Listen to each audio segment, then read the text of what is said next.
Société, droit et liberté avec Frédéric Bérard à C'est jamais pareil. Le droit à l'avortement, est-ce qu'il est en péril aux États-Unis? On vous rappelle que lundi, le journal Politico a révélé que la Cour suprême des États-Unis pourrait annuler la décision Roe contre Wade qui protège le droit à l'avortement depuis 1973.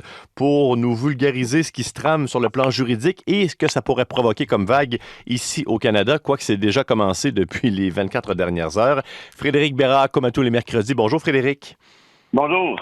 Petite leçon historique ensemble pour commencer. Cette décision Roe contre Wade, qu'est-ce que ça a changé dans le paysage sociopolitique aux États-Unis?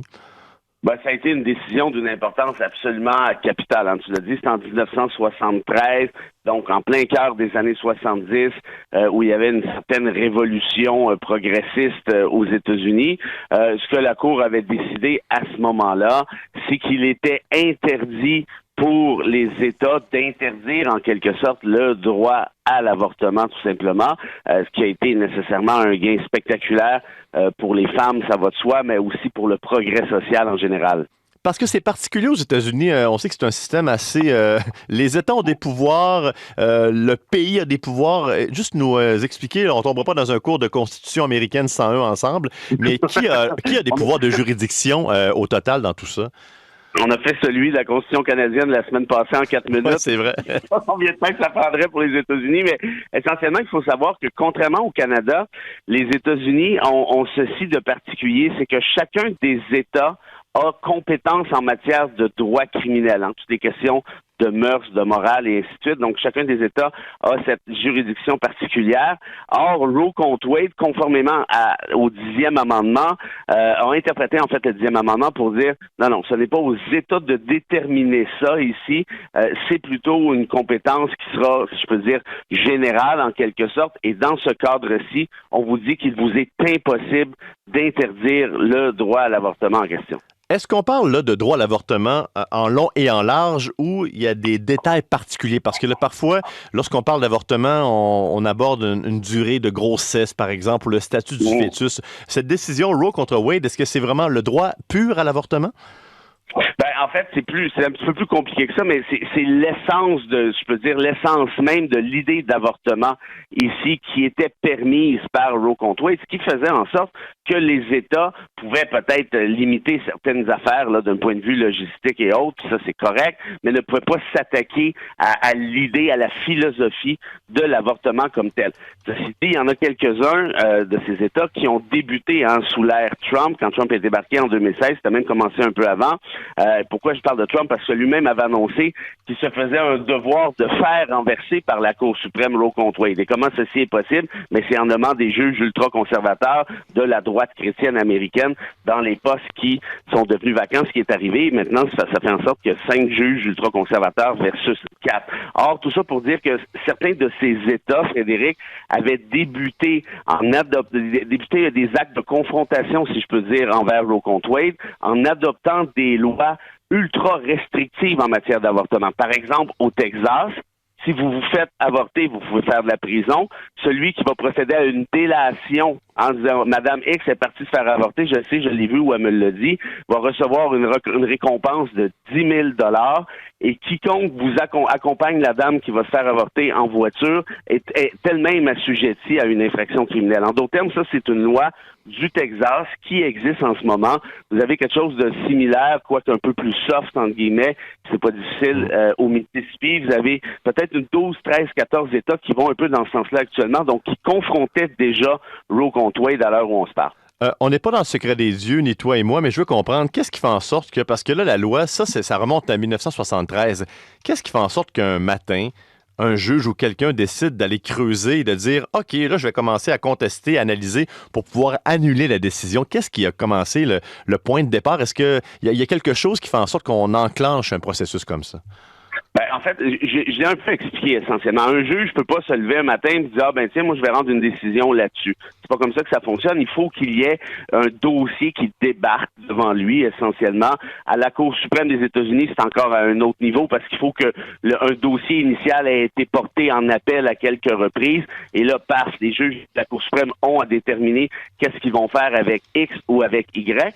Dans le cadre dont on parle, Ben, par exemple, la loi sur le Texas, la loi sur le Mississippi sont des lois, évidemment, qui ont été contestées en disant « Vous n'avez pas le droit d'adopter ces lois-là. » On a l'arrêt Roe contre Wade qui interdit ce type de loi que vous venez d'adopter. Alors, qu'est-ce qui arrive à ce moment-là? C'est qu'une personne X conteste la constitutionnalité de la loi pour ce qu'on appelle en première instance. Après ça, ça va en appel. Après ça, ça va encore en appel au Cour suprême des États-Unis. Et c'est là qu'on est actuellement. Donc, la Cour a à déterminer si toutes ces lois-là qui confrontent clairement Roe contre Wade sont constitutionnelles.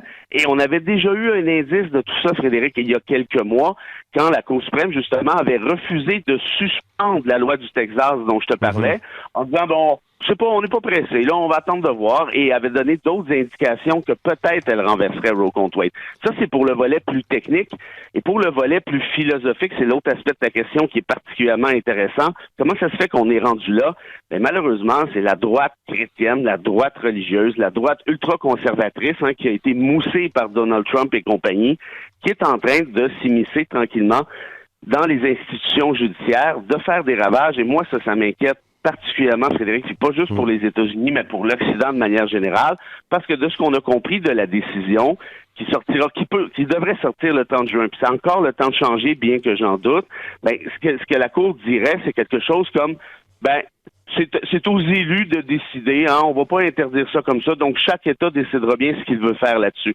Or, quand vous adoptez l'espèce de mécanique c'est les élus, c'est la majorité qui décidera avec ses humeurs, moi j'ai toujours eu un problème avec ça. Je vois pas comment une majorité et ses humeurs peut déterminer les droits de la minorité, que ce soit aux États-Unis ou ailleurs. On aime beaucoup parfois au Canada faire la morale ou même juger ce qui se passe aux États-Unis, mais mine de rien, le droit à l'avortement ici, on l'a obtenu 14 ans plus tard, c'était autour de 1987.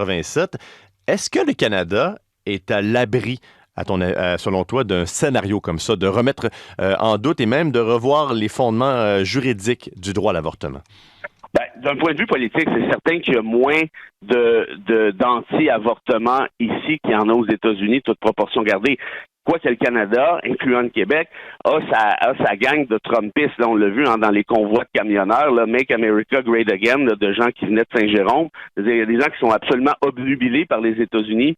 Dans l'ouest du pays, c'est relativement fort. Pierre Poilievre, qui est candidat à la chefferie conservatrice, lui, essaie de devenir le petit Trump du Nord, donc il pousse sur ce bouchon. Je ne serais pas surpris qu'il propose un truc semblable éventuellement. Mais reste qu'actuellement, c'est quand même moins épeurant qu'au sud de la frontière. Ça, c'est pour le volet politique.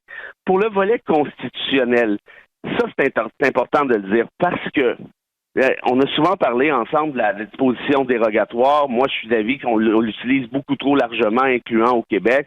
On dit, c'est quoi la dérogatoire? C'est suspendre des droits comme ça en claquant des doigts, en disant, c'est comme ça qu'on vit au Québec, puis ça finit là. Ben, faut savoir que la question de l'avortement est protégée par l'article 7 de la Charte canadienne. Or, l'article 7 de la Charte canadienne peut être suspendu en claquant des doigts par l'usage de la disposition dérogatoire. Ce qui veut dire que si demain matin, un Pierre Poilievre, par exemple, devenait premier ministre, il dit « Je veux réinterdire l'avortement dans tel cas précis », par exemple, en claquant des doigts, il adopte la dérogatoire au Parlement, suspend l'article 7 dont je parle, et réinterdit l'avortement, et puis c'est pas plus compliqué que ça. Donc, techniquement, c'est possible. On est dans l'hypothétique, bien sûr, mais on voit qu'il y a des possibilités. En terminant, Frédéric Bérard, là, aujourd'hui, on parle d'avortement. Quels sont les autres dossiers potentiellement chauds qui pourraient peut-être revenir comme ça à l'avant-plan et qu'on croyait réglés sur le plan social, à ton avis? Ben, tu vois, moi, c'est ce qui m'inquiète le plus, parce que l'avortement, c'est une catastrophe qui se passe aux États-Unis, on s'entend bien, mais ce qui m'inquiète, donc, c'est l'espèce de pente glissante. Quand on commence à violer des droits, Frédéric, on sait quand ça commence, mais on ne sait jamais quand ça arrête. Or, les prochaines étapes, ça pourrait être quoi? Rendu là, abolir les mariages entre conjoints de même sexe? Peut-être. Les questions de contraception? Peut-être. Toutes les questions qui touchent, outre le mariage, la communauté LGBTQ. Ça pourrait être toutes les questions de discrimination pour les personnes en situation de handicap. Ça pourrait être... Puis là, j'émets des scénarios absolument apocalyptiques, mais toujours est-il que quand on adopte la mécanique, puis ça, on le fait au Québec avec Simon Jolin-Barrette, non, c'est le peuple qui décide. Mais quand vous rentrez dans cette mécanique-là, ça veut donc dire que les droits des minorités sont assujettis aux humeurs de la majorité, et là, dépendra de voir quelles sont ses humeurs sur tel point précis. Moi, personnellement, c'est quelque chose qui me fait absolument peur.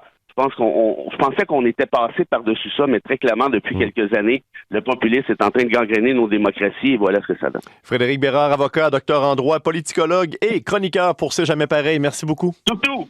Surtout. Bye bye, à la semaine prochaine.